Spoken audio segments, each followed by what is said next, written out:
Cisco, séquence de séance 4, routage statique. Alors tout d'abord, avant donc d'entamer cette séance, sachez qu'elle est connectée à la situation déclenchante, donc, qui est accessible au travers donc, du site web.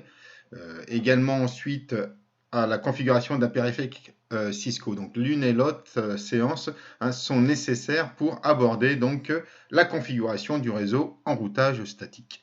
Nous resterons toujours sur cette topologie-là logique, avec bien sûr la table d'adressage que vous avez pu aborder et détailler au travers de votre document de préétude vu en configuration d'un périphérique Cisco.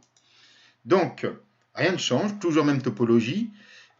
Normalement, vous êtes arrivé à une configuration, on va dire, détaillée, c'est-à-dire que votre document de préétude devrait aborder toutes les interfaces de chacun des routeurs, avec donc les adresses IP des interfaces, ainsi que leur masque réseau. Vous avez dû donc identifier l'adresse IP pour, le PC10, PC20 et PC30.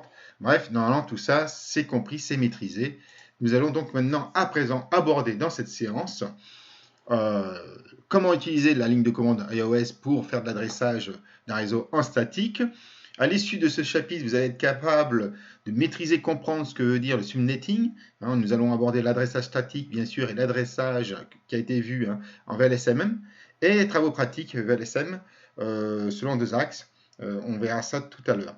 Ensuite, grand chapitre, le routage, bien sûr, c'est la finalité de cette séance, avec l'adressage statique logique et statique, bien sûr, avec bien sûr deux TP.